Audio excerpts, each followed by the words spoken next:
All righty. Hi, welcome to another episode of 5 Business Rules. I'm Nicole Krug, founder and digital strategist at Socialite. And I am Monica Jansen, head kick-ass copywriter and strategist at Jansen Communications. And today we have 5 quick and easy tips for you on how to improve SEO. Now, we've gone into SEO or search engine optimization before, and we've talked about the fact that there are 200 different factors that Google uses. And I mean, this is not only an art, it's a science too. Mm-hmm. But there are simple things that you can do to help you show up in the search engines. The first go for it. Yeah, and SEO, don't discount it.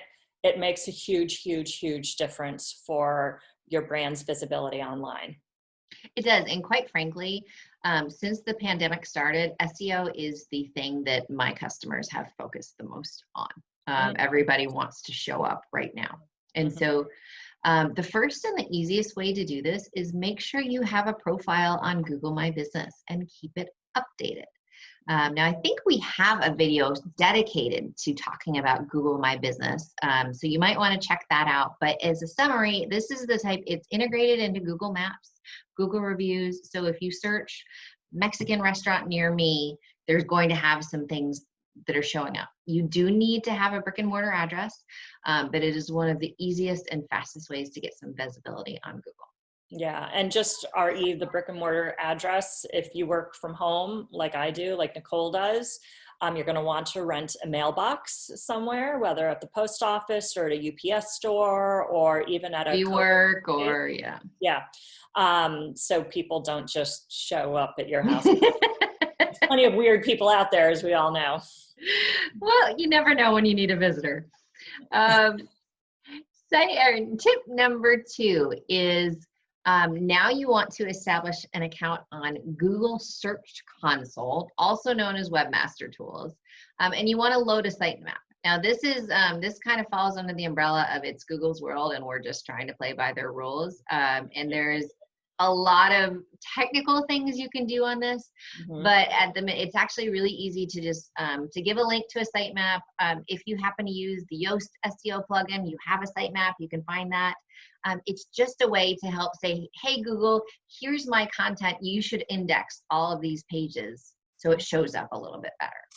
If this sounds overly complicated for you to do, you need a Nicole in your life. This is something I would just ask Nicole to do, to be honest with you. And that's okay. It's because, I bring it up because if you're not a developer, a lot of people don't know about it, and it actually makes a big difference. So something to keep in mind. Number 3, this is a really super one, and it's a sneaky one, but you need to add a privacy policy to your site. Whether you know it or not, a privacy policy is a legal document, even if it's simple, even if it's something like you've gotten a template off your site or, off the internet and plugged your name in.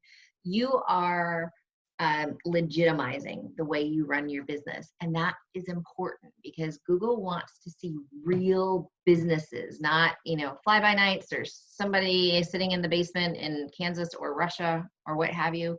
It helps to make sure you're credible. Yeah. It's not a hobby. You're sending the signal, this is not a hobby, this is serious. I also didn't know about this, so I'm putting this on my to-do list. It's simple. It's one of those things you're never going to worry about again. It's going to sit in your footer, but it makes a difference, right? Okay, now keywords. Here are, this is where we get a little bit more complicated, but it's actually not that hard to brainstorm some keywords. And what you can do this is think about if you wanted your services, how would you search for them? And then go and look at those terms and say, are you using those terms on your site? Because it's amazing to me, like how many people they know their services.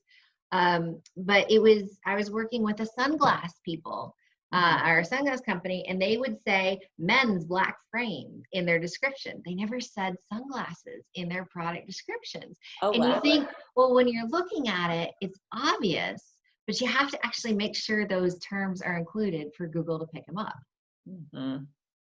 That is an awesome tip. Yeah, because when you're so deep into your business, you become myopic, you forget you might use shorthand for something like Yep. internally or the way you think about it, but you really have to put yourself in the shoes of your customers or your clients. Mm-hmm. Last but not least, go do a search for something called HARO, HARO. It stands for Help a Reporter Out. This is an email listserv that comes out a couple times a day, and it is filled with writers, journalists that are looking for people to quote on their articles. Now, backlinks and links into your site is one of the best things that you can do to improve search engine optimization and credibility. And a lot of people are scared by PR because they're like, I don't know what to do a press release. That's okay. You don't have to do a whole focus campaign on yours. You can be included in the things people are already writing about.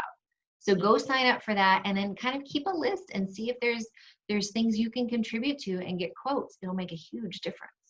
Yeah, and just so you know, if you've never seen a HARO, I call it HARO email, it's actually divided by content topics. So it's not like you're going through a million topics that have nothing to do with your business. So quick and easy.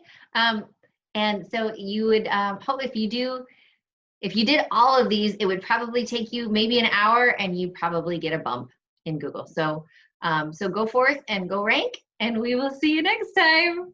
Bye. Bye.